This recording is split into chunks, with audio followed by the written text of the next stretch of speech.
It's a sure thing. Change, change. Expect a miracle change.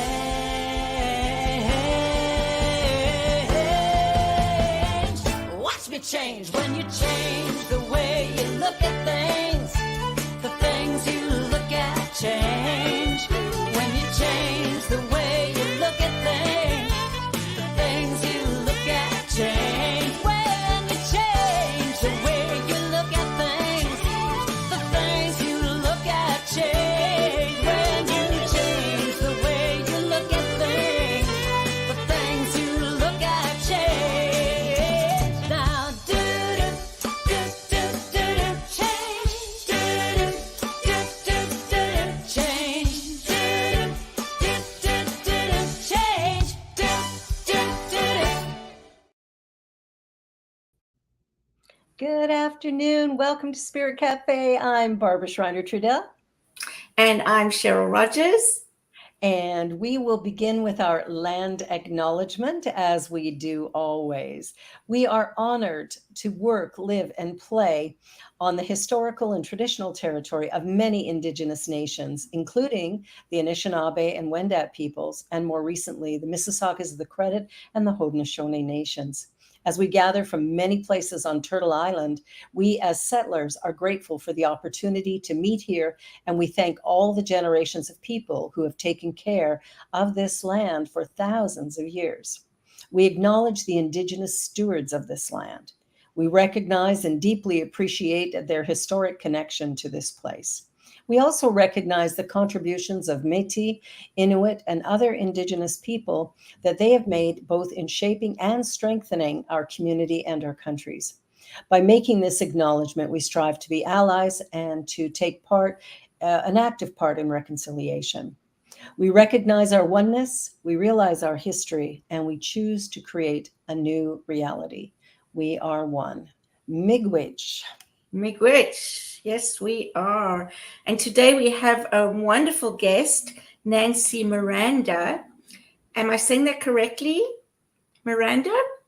Yes. So for those of you who don't know, Nanci is a top Toronto-based food stylist who has worked in print, film, and commercials for over the last 35 years for major food brands.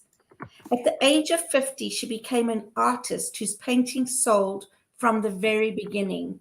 And I tell you, I've seen some of them and they're absolutely beautiful. And at the age of 59, she became a Reiki master with a thriving business. And not only that, she looks like she's 40. And all of this success came from her wake-up calls from the universe and her complete trust in the process. So it's wonderful to have you here, Nanci.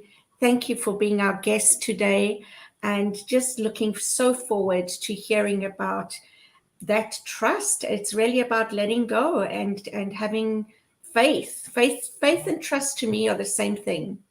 Yeah, beautiful. Thank you both. I'm excited to be here. I'm excited to share about my journey and how I use new thought every second of every day to manifest an incredible life. I'm so blessed. I'm living like a magical life.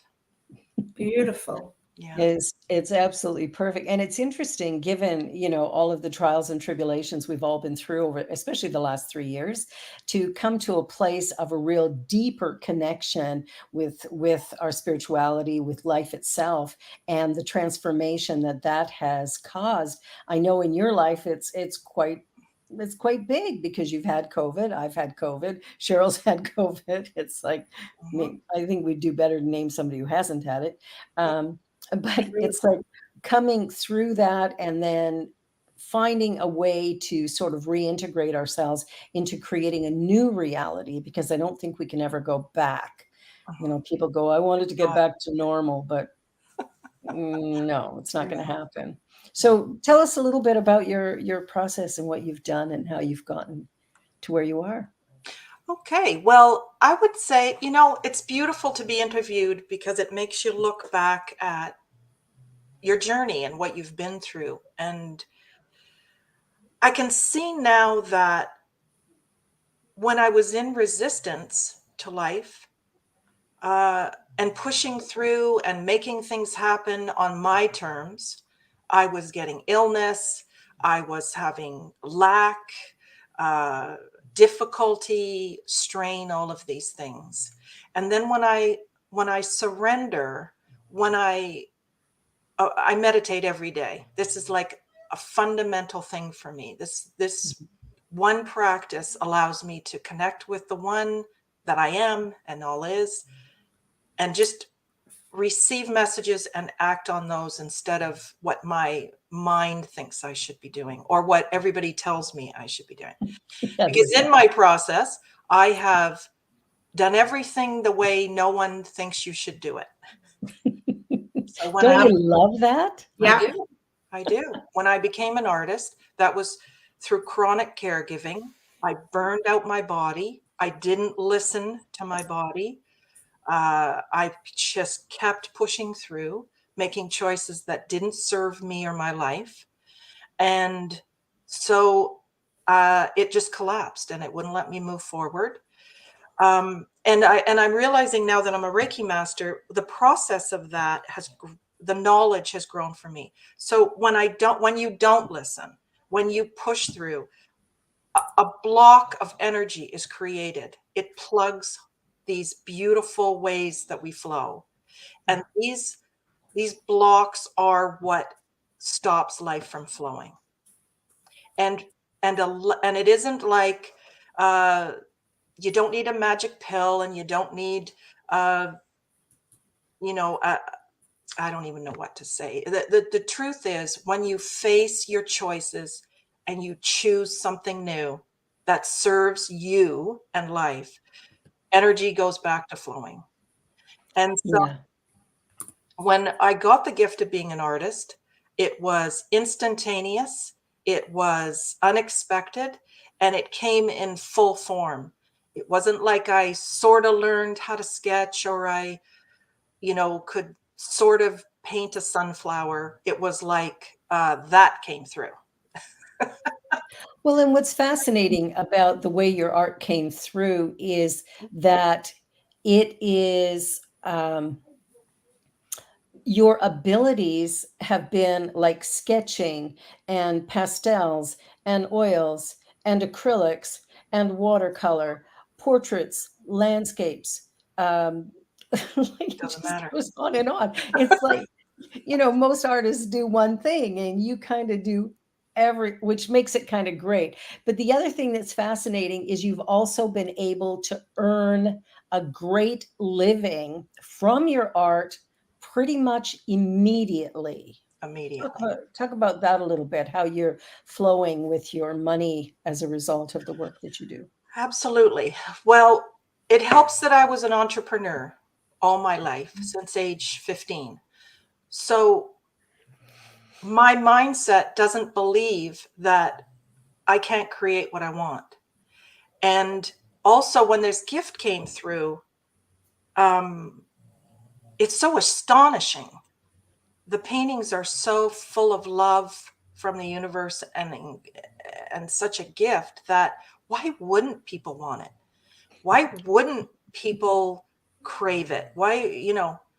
So I didn't have that starving artist, or I think I after being in guilds, trying to find my clan, there isn't one. There's me and the universe. I am like no other, so I don't need to find a group of me. Um, Love that. it's like they go to arts, they follow the rules, they just follow what everybody's been doing, and they're trained and spoken to in school that only a handful of artists are famous, only a handful of artists make money. It's a struggle. You have to find a client base. It's like everyone is my client base. Everyone wants to be moved by beauty. Everyone um and also, there's with the gift, it took me a decade to be really clear about it. I work with spirit. There are artists who are spirits who have passed over and they paint through me. and I listen. And in that decade, I've learned to listen very carefully. There isn't a medium I can't work in. There isn't a brush I can't use. There isn't, I don't have to take a class to learn it. It just flows right through. And I believe, and I know it to be true, that anyone can have this happen. I am not special. It's like God's created me to show everyone, if they open fully, if they live a truthful life, if they never question what happens, they take action, they can have abundance, they can have creativity, and they can be loved. And that's it. Absolutely. Well, and that's basically what you've said is the mental equivalent you have is, of course, everybody wants my art. Of course. Of course they do. And so that's your mental equivalent, where, like you said, people will go to class and stuff, and there's that whole starving artist syndrome. You didn't have that because you weren't in that surrounding or in that setting. And you just had a mental equivalent of, wow, this stuff is great and people are going to want it. And you got to be right. And so it is with your Reiki practice as well. Like that has grown in leaps and bounds also. Yeah, because I think the same clarity is there that the healing I received that opened my mind and heart to train in this. And I mean, my training it was like bang, bang, bang, bang, bang. It was just like, before I knew it, I was a Reiki master. It wasn't like, and it was meant to be. And for me, I see with every client the healing that takes place, that for whatever reason, my Reiki practice is allowed to flow and help clear things if the person's intention is clear. Right? It isn't me. I'm not doing anything. I'm just a conduit. And if they're ready to drop the block they've created, it flows. And so, yeah, as soon as I put my little sign out, people just kept calling, telling people.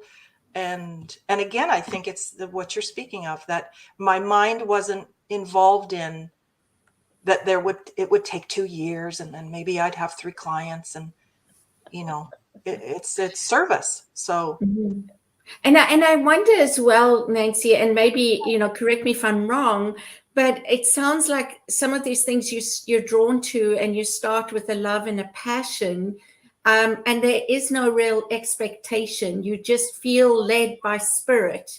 always. And so you're not getting in the way of yourself. Yes. You're just allowing it all to flow, and then it just unfolds so perfectly and in divine order. Yes, I think you're absolutely right. And it's my trust in the moment, in every moment. And also, in this lifetime, I'm having a riot. I find things fascinating. I find people hilarious. I'll just go like, wow, I'm experiencing people. I'm not interacting with them. Whatever they're doing is fascinating to me, right? And lately, I was sharing with Barbara, my new mantra is, it's not my lane. Because my mind wants to solve everybody's problems and have an opinion about what they should be doing.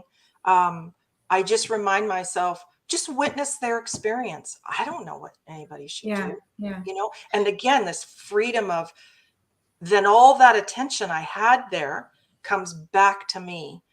And I can move life forward again. And I think that's so key, right? I think that one of the human, I'm going to say errors that we do and we live is we get too involved in things. We get too close to them, and it becomes personal, and it really is not personal. So when you step back and you become that observer, you can experience life, I think, as it's meant to be.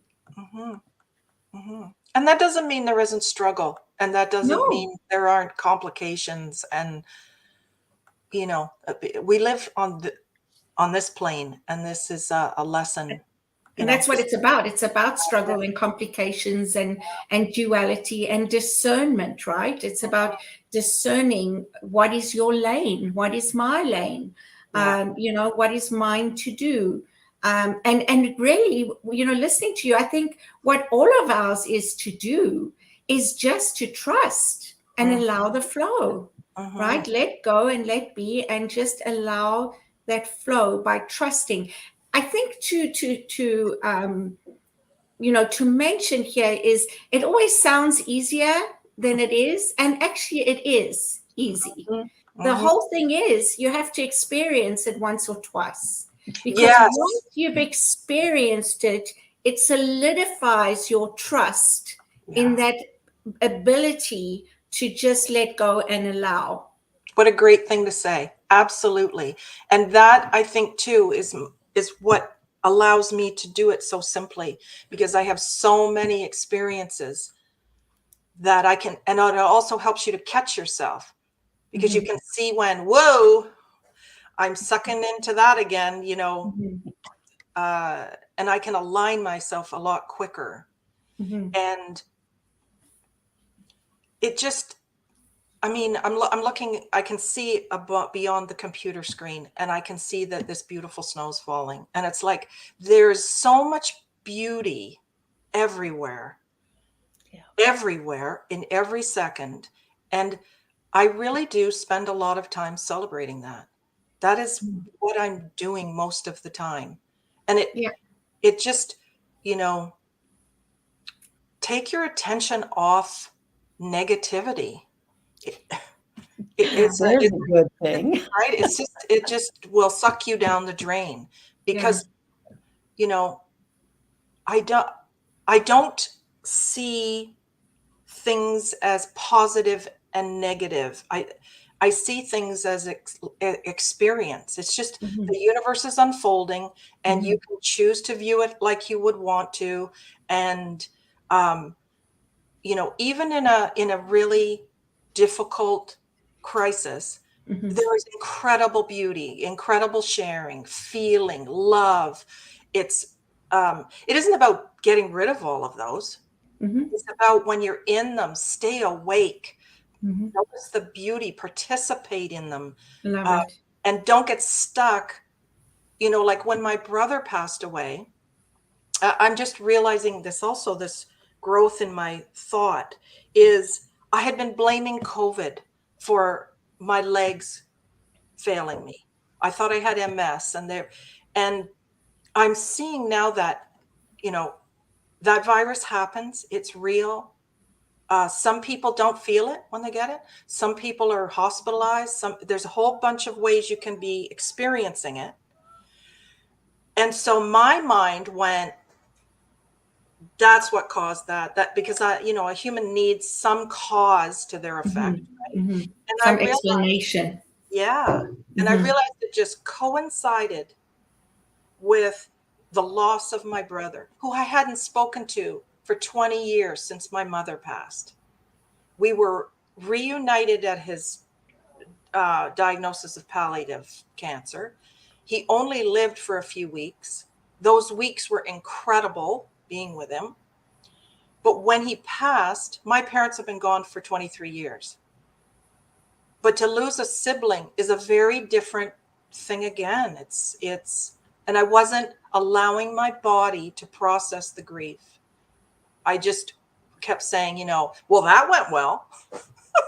It's funny how we will discount what we're actually feeling. I think we've been kind of trained to gloss over what is happening. And I think feeling our grief, feeling our disconnect, feeling the challenge that we've just gone through is so essential to actually keeping us healthy and strong. And it allows us to move into a new experience, because once we've moved through our grief or our struggle, whatever it is, then we have an opportunity to show up in a much bigger, brighter way than we had before. And, it's so important that we just allow what is to be what is. And then from there, know that now I'm creating a new reality. I think part of the challenge and frustration that we're seeing in the world around us right now, all the anger and the disconnect that's happening, comes from the level of fear that people are experiencing as a result of what we went through over the last 3 years. That needs to shift. We need to change our focus. Instead, like you said, don't focus on the problem. Focus on what it is you love. Focus on what you have to be grateful for. Focus on the beauty in the moment rather than the negativity. That Exactly. changes everything. And you know, when you said that, the thought came to me, Miranda, when you said, you know, stop focusing on the negative or the negative thoughts. I thought, stop focusing on other people, Yes. right? Yeah. Stop focusing on others and what they're doing and what they're thinking and all that. If we could only just do that, right? It would be huge. Exactly. Yeah. And there's just this once you, like, I wish that I could let people know, if we're trained to think that if we focus inward, if we put the attention on ourselves, we're a narcissist, we're, not there for other people. And that, I'm not talking about that kind. I'm talking about, you can only control yourself and your thoughts and your choices, and you can only manifest from here. And your responses, right? Yes. You can only choose your response. And I think that's one of the things that we don't really think about, is that we think that we react to things. Well, in actual fact, we don't have to be reactive. We can really, when we step back and observe, be able to experience it, just like you said, as an experience of life, and not react negative, positive, either way, right? It's more about, oh, okay, this is it. This is what's happening. And just understanding it from that point of view. This is me experiencing life. Yeah. And every event of itself is neutral. Yeah. It's Totally. when we look at it and judge it that we decide it's positive or negative, and as a result we have feelings that then match that. But if we saw everything as neutral, we could deal with it differently. Or good or bad. And I know that, that some people really struggle with that. Like, to hear that, it's really difficult. When you've really been through some shitty stuff. And I hope I can say that here, but So. Yeah, you can. it's really hard. And I do have a saying that shit becomes fertilizer. That's good. Yeah. Right.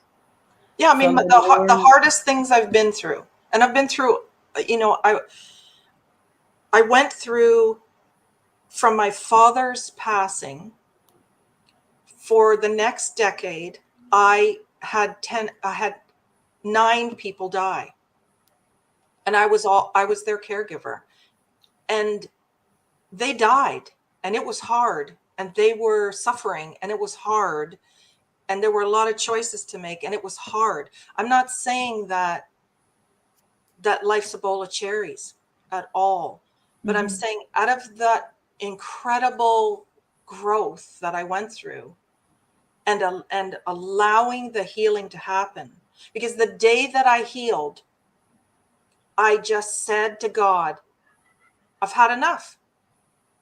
I've slept enough. I've relaxed enough. I've done it enough, and now I'm ready. And like that, I became an artist. Not anything on my bucket list, not something I studied in high school and wished I'd done and didn't do. I'm talking like a download, like boom, Done.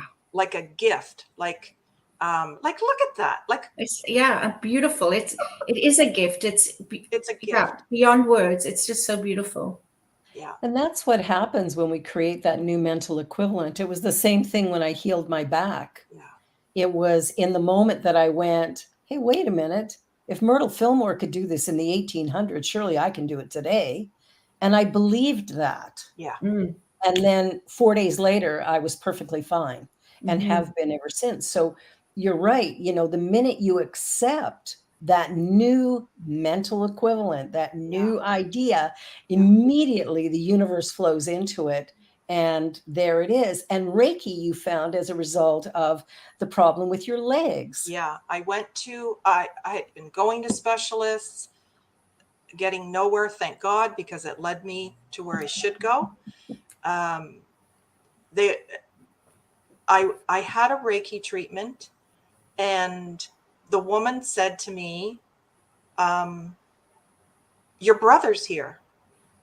And I was like, okay. And she said, I'm in your root chakra and it's completely blocked and it's full of grief. And I was like, no, that was a beautiful death. And we totally got a relationship and a blah, blah, blah. The truth was, I was devastated when he left. And, she said to me, your guides are showing me that you had fallen in love, like the deepest love affair of your life with him. And then he was taken. And this is so cool. She said, is his name Rob? Because he keeps saying Rob to me. And I'm like, nope. Right. And then all of a sudden it hit me. Our agreement on his deathbed. We loved the Dick Van Dyke Show when I was a little girl. And I said to him, when you pass over and you come to me, I want you to say, oh, Rob, the way that Laura would say it to him. And that's what he was saying. And that shifted my reality. It was like, I couldn't believe it. And that led me to going back to her for another treatment. And she said to me, you can learn this, right? Anyone can be a Reiki therapist. It isn't again, like the artist, it isn't something I have. Anyone can work with energy. Anyone can cultivate anything. You can be anything you want to dream of. Anything. Exactly. Mhm. There's no limitation here, except here. Right? Mm. And that did it. The next weekend I went to her teacher and said, when can I start learning? And it changed my life. And now I get to witness the change in my clients' lives, where it is so beautiful to see them release things. Mhm. And it's such a blessing that through me, the knowledge of what is the block, where is it, what was it, this to me is remarkable and incredible. And I think too, the messages that you receive really assist people in acknowledging that something's going on that's bigger than we can imagine. Because I've had Reiki treatments before, and it was like, well, whatever. It didn't do anything for me. And I took Reiki level 1, and it was like, whatever. But when I did Reiki with you, there was 2 things that occurred that shifted my perception of Reiki, but also you as a Reiki master. And that was when you said to me something about a green sweater.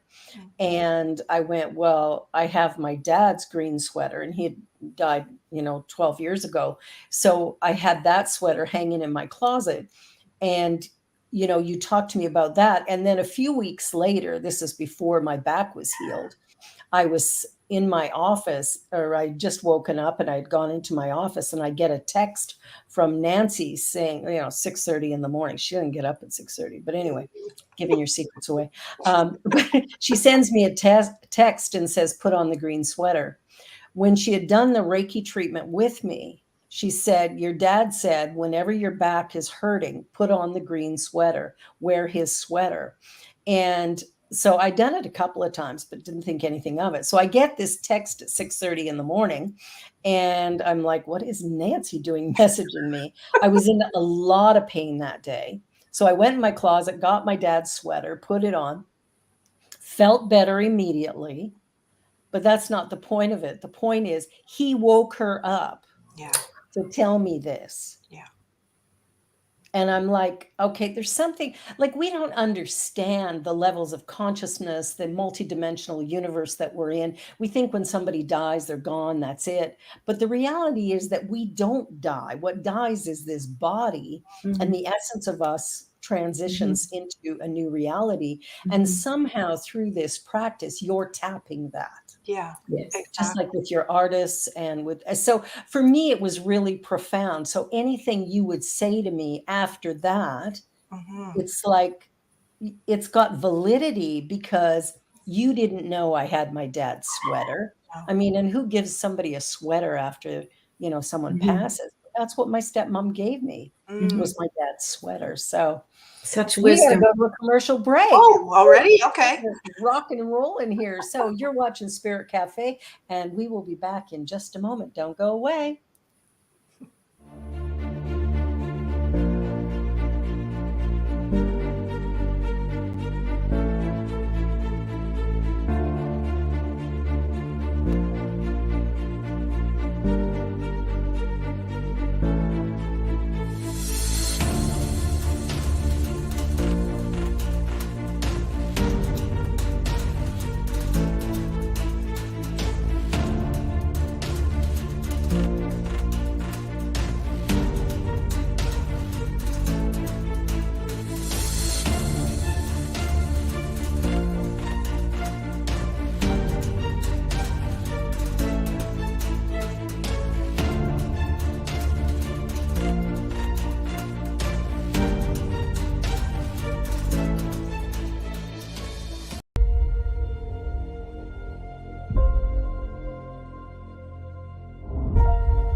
Gosh, I was Well, enjoying that music. Yeah. So What a great ad for the center on the lake. Woo! Love yeah, when I go there. me too. Beautiful. check One it power, out. It's a many fun parts. place. Well, we're definitely having some fun here today. So, Nanci, can you share a little bit more about, your ability to just tap in? Because I know we all have that ability. It's just we don't use it, but you obviously are using it at a level that many of us probably have a ways to go before we get there. Yeah. I just want to take a second and honor how it goes. With my art, I have 6 beautiful artists who work through me, and they communicate full they communicate through imagery, they communicate through words that it's hard to explain. I know them, I don't hear them. Mhm. And when I sit, uh, how they used to, I didn't have control over them for a long time. And they would call to me. One day I was washing my hands in the washroom, and I have a shaman who paints through me, and he wanted me to paint energy balls. So he had me notice the the soap bubbles in the sink. And this is, it's like when they speak, I'm in meditation. And I'm not really sure how it works. I don't know much other than that it is. It just is that way. That's all you need to know. Yeah. And so there isn't with them, there isn't a practice that I do to open the channel, but I definitely set boundaries. Because the day of the bubbles was, I couldn't get away from the bubbles. Go down, there's messages, go down the hall, make more soap, keep doing it. It just drove me crazy. And so I thought, well, I don't want to live like that. I don't want to be at the beck and call of energy. I'm living a life here. These are my hands. This is, and through some support from Barbara, I'm the guy who buys the paint and the canvas and sits down and takes my time. And I don't know where they are and I don't know what they do other than paint through me. So I was able to set these boundaries where when my meditative commitment is when they see me sit in my chair, in my studio, at my easel, send me what you need me to paint. And there will be days where I will want to work on a certain one, but that's not what's happening. And the energy just does not flow if I try to control it. And it's taken, like I say, 10 years to get used to this. And then with my Reiki, there is a practice of making my Reiki commitments, doing my prayer, allowing the energy to open. And then during Reiki, there are different guides so that I can hear them. They call to me. The other day in a treatment, they were calling out names to me. Now, these things mean nothing to me. I have no attachment to them. I never think about them. As soon as this treatment's over, that's that person's lane. They're off to do what they're going to do. But during the treatment, I'm spoken to. I have visions like the green sweater, and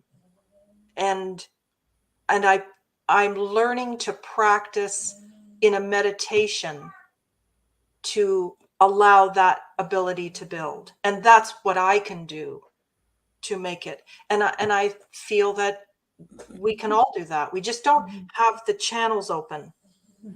Or when I was younger. Now that I do this for a living in 2 areas of my life, I'm aware that I have always had my channels open. But as a teenager and as a child, I thought I was nuts. When a teenager hears voices, it's not good, right? Leads to some disease. So I would never share with people. Then, on the morning of my father's funeral, while I was sitting on my sofa, his energy came and held my hand. There was a hand holding my hand. It wasn't me hoping a hand would hold my hand. And I knew it was him. Then there was a time my mother came and all I could smell was her perfume. Well, none of her stuff's in my house. I don't smell her perfume. But it's, learning to accept that this is so, that this is real, the more that I allow that and keep my boundaries, because I am in a human body and it can get affected when I don't honor my limitations. I can't. That's such an important thing, Nanci. And I think it's something all of us have to remember is that, we're spiritual beings, but we're also human beings. And the two, while we're here on earth, the two must work together harmoniously. So sort of discounting one for the other is not going to serve our highest potential. It's integrating the two, honoring the two. So good for you, because you've created that balance for yourself, which is fantastic. Absolutely. And it's a daily choice. And that's a daily choice. Not daily work, daily choice. No, it's a choice. Choices. Yeah. And you're such a wonderful example of that. I think, when I listen to you, what you've allowed yourself to do is be open, be curious, without fear attached.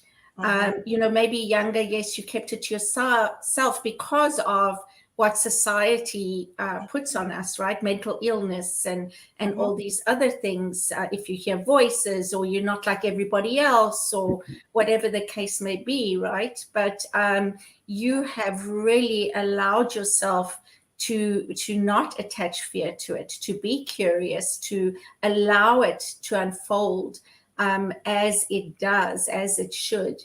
And it's funny I'm saying this, because in my life I've said, okay, give me a sign, and then I laugh at myself, because I think if you did, I'd probably poop myself. Right? So Yeah. it's getting to that place, like, okay, I'm ready to listen, I'm ready to be curious, I'm ready to hear, to see, all those kind of things. And so, like Barbara says, it's a human and a spiritual experience, and the human has to be prepared, has to be ready. Absolutely. Yeah. Mhm. Yeah. Mhm. And and that was a process. That wasn't like Monday I hear talking to me, and Wednesday I've got it all together. It's a daily commitment. Mhm. And I also wanted to just go back to when I was sharing about the moment that I stated to God that I was really over being sick. That was not done as a command. That was not done in anger or resentment or enough is enough. Screw this. You better change it, or, I'm not going to believe in you anymore. Mhm. It was done in pure surrender. I had done all the experiencing I could do in that one. There was nothing more I could get out of it. Mhm. And I was ready for a new one. I had no idea the new one was going to be so incredible. I just thought maybe I'd be able to walk from my kitchen to my living room without falling asleep. That was the real goal. Because that's how difficult that health situation was. Yeah. But to have that awareness, even, right? To have the awareness, I'm ready, I've had this experience, I'm ready to move on to something else. Yeah. And that comes from, I didn't waste my time. Mm-hmm. While I was having a year of nothing, because I couldn't move, I was meditating, I was reading, I was exploring. I Mm-hmm. was, don't get me wrong, I also read 50 Shades of Grey. Mm-hmm. I Well, couldn't do anything with it, but Well, that was stimulating. like it and wasn't, that's an important part of the human side as well, right? Yeah, it is. but like I was reading Deepak and other Eckhart and stuff, but at the same time, I was noticing, like, wow, how'd you get here? What were you choosing that this happened? Well, and noticing in my daily moments, and I do this continuously, what causes it to inflame? Mm-hmm. What did I just do? What did I just say? What did I just think? What interaction did I block? Mm-hmm. And I think that is the most important part of my practice, that Mm-hmm. allows life to flow abundantly. Mm-hmm. You So know, you're living life consciously and creating consciously by just having the awareness, where most of us, until we reach that point, don't realize that we are creating our lives, but we're doing it unconsciously or subconsciously. exactly. Because, as we know, every thought, every word, every deed, it's all energy at a different level. It's a frequency, and it's going to create whether we're aware of it or not. Yeah. Well, And that's and good. to have that self-awareness and willingness to say, because your mind can go, oh, you got it together. What. I don't believe that junk. It's Mhm. like you have to be willing to say to yourself, look, what's not working? Mhm. What have I created and continually perpetuate that is not working? And then, so what do I want to do about it? Mhm. And it isn't also, isn't, well, I don't want to speak like that. Another practice that I do is take action. You have to change your thinking and change your actions. You have Mhm. to choose new people and choose new experiences. Mhm. Someone's not coming to knock at the door Mhm. with your money. Yeah. They're Mhm. Treat not and going to move your come feet. to your door to date you, right? When you're longing for these things or your health, the doctor's not coming to the door, the hospital's not sending an ambulance, whatever you believe you need. Mhm. Mhm. Um, you really have to be willing to get your shit together and move. Right. That's I Yeah. one hope of I didn't the, say shit.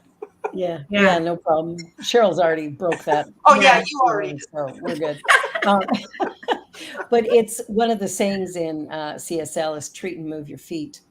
And, treatment is what we say for affirmative prayer. So treat and move your feet. Yeah, it's one thing to go, I want something different. It's another Mhm. thing to actually take the action, to Mhm. take those steps forward, to open yourself up to that new reality, which Mhm. of course it's up to us, right? Mhm. Everything in life is coming out of our own thoughts. Mhm. And sometimes we think, well, I didn't say anything. But meanwhile, in our mind, we're judging, criticizing, doubting, fearing. And so that's the place where the correction has to happen. And Mhm. that's the Mhm. work you've done, which has brought you to such an exciting place. Yeah. And One that's of the things, meditation and journaling, right? Brilliant ways to hear what you're thinking, yeah. Journaling, yeah. right? Yeah. Stream of consciousness. Oh my Yeah. gosh. And in Yeah. meditation, it's not about being silent. It's about, whoa, where did that thought come from? Oh man, I think that. Yeah. Because the Yeah. tapes are running whether you like it or not, Yeah. Yeah. Exactly. right? Yeah. Yeah.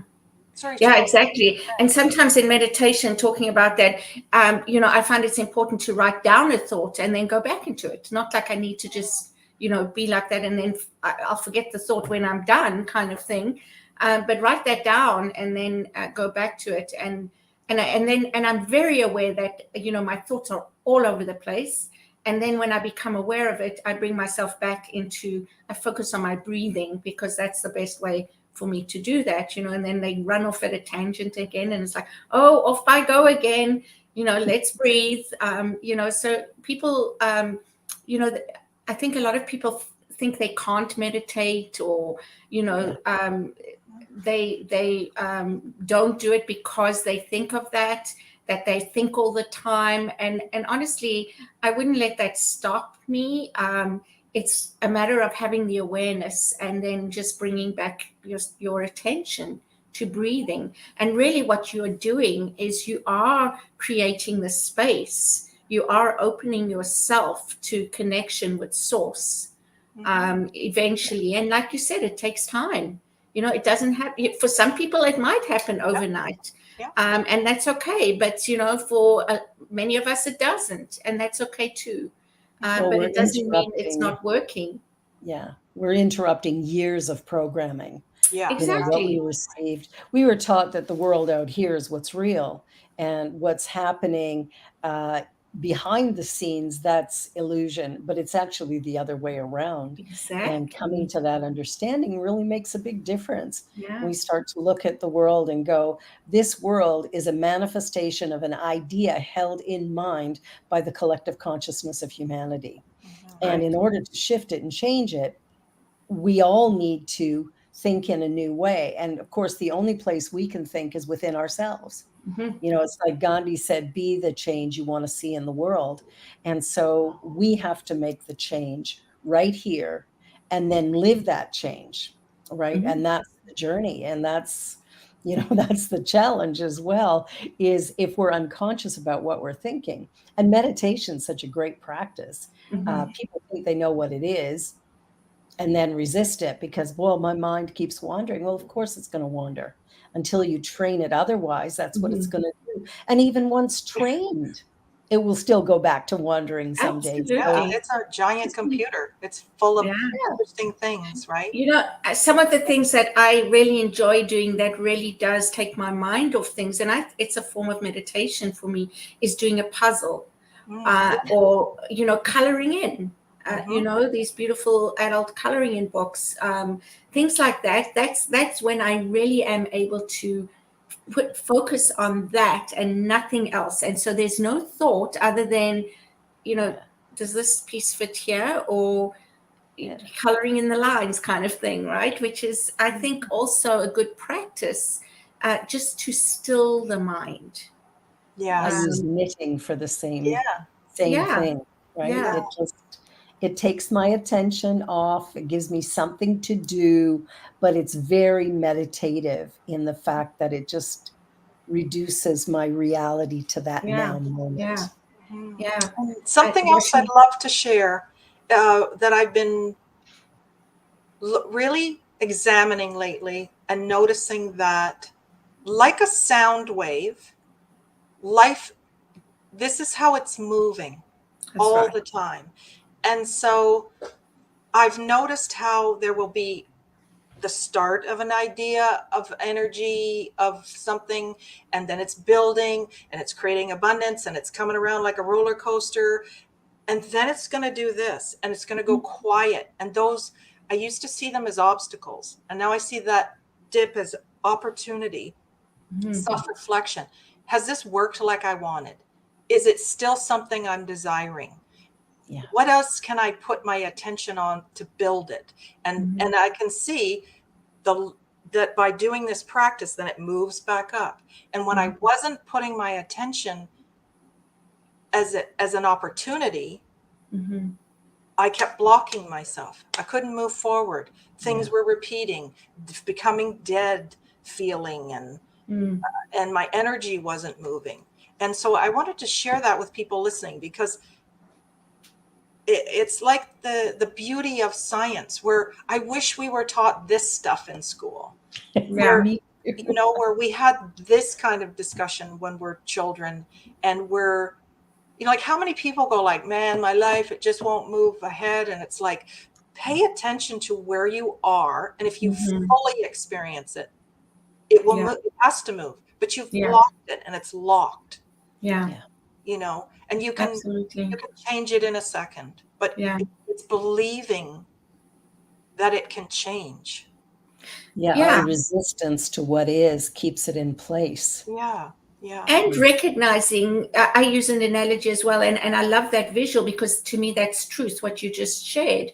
But I also use the visual of the ebb and flow of life, right? I mean, everything in life is an ebb and a flow. And so, you know, there's time for that quiet period, or reflection, contemplation, whatever it is. And then there's that flow where there's just so much energy and so much happening and so much potential and all that kind of thing. And then there's a time to just be quiet again. Exactly. It's kind of like our seasons, right? Like in spring, things are growing, but in winter, it appears dead. But it's not. It's just below the surface, resting. And our life has that same process. And it's necessary. It is necessary. Yeah, absolutely. Yeah. Balance. I love this conversation. My goodness. It is just so inspiring. It just, you know, it's interesting because it makes me think about, and I'm really, I don't want to use that word guilty, but I'm guilty of this.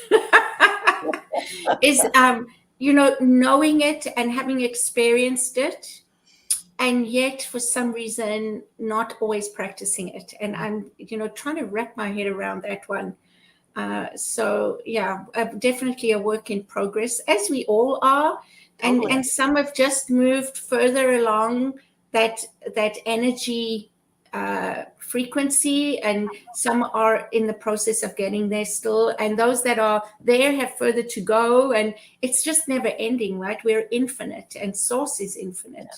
And we're on a journey, right? And this journey doesn't have a destination. No, it's only about being in Yeah. the moment. Exactly. And that's key. That's what we've got to really, I believe, what we've really got to nail down is being in the moment, in the now, looking at the beautiful snow outside and appreciating it. It's funny. I wasn't able to do that until now because my grandchildren are just wanting to go skiing and playing in the snow. So for the first time, I'm like, okay, let it snow.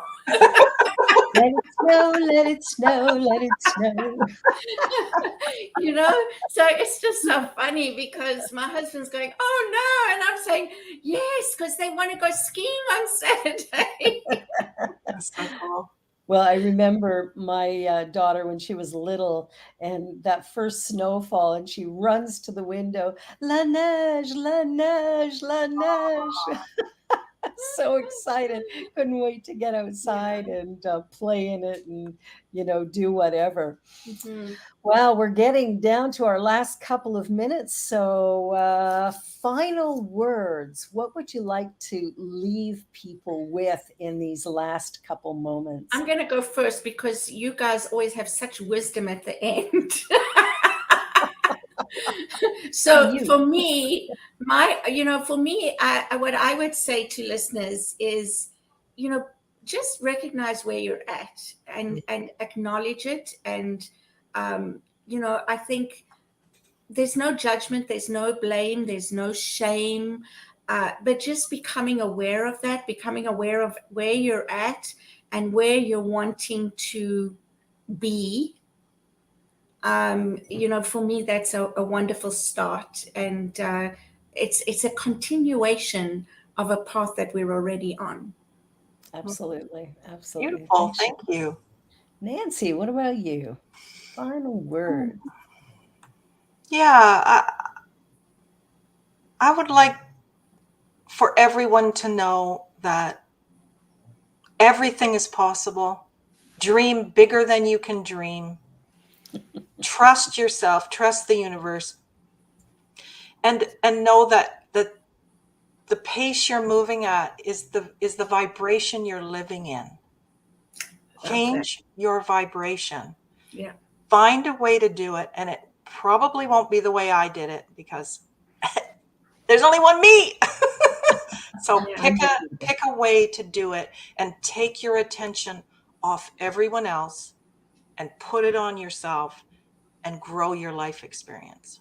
I love Beautiful. that. I love that. Mhm. And that's so perfect because each one of us is unique and special. Each one of us are required in order for the universe to flow in the manner in which it is and to the direction that it's going. And I think each one of us brings a light and a possibility with us that is unique to us. And when we recognize that all of us are unique and special, all 8 billion people on the planet are necessary, I think that changes things a little bit too. So for me, I just want everyone to know that you are created perfect, whole, and complete, that there's nothing about you that is broken or flawed. Your behavior might be, but you are fine. In the moment that you acknowledge that, love who you are, live from your authentic place, right? Find who you Mhm. are and live that. Forget what your friends are telling you, forget what your parents told you when you were little. They didn't know you. They didn't live inside your head, so they didn't know your true potential and possibility. Because in the moment that we shift that, all of a sudden life gets so much easier. And the truth is, living authentically in the long run is way easier than the masks that we've been wearing as we try to fit in. So, my statement to you is stand out Ah, love and it. forget the fitting in crap because that's just bullshit. Love it. Love it. A lot of that stuff around here today. Well, thank you, Nanci, for being here today. That's Oh, been my pleasure. This remarkable. was so much And fun. Cheryl, as always, my dear sister, I just love doing this with you. I'm going to miss you. Cheryl's going to be going on vacation. Oh, are you going So to get we're to not, be warm? she's going someplace I warm. am. Yes.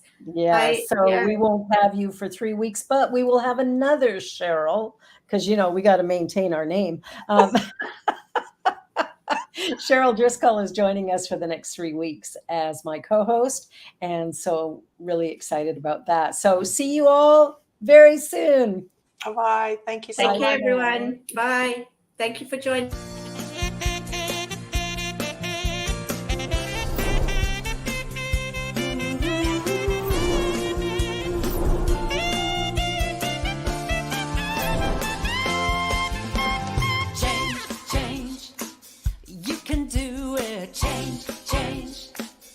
It's a sure thing. Change, change.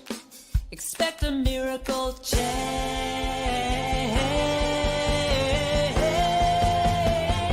Watch me change when you change the way you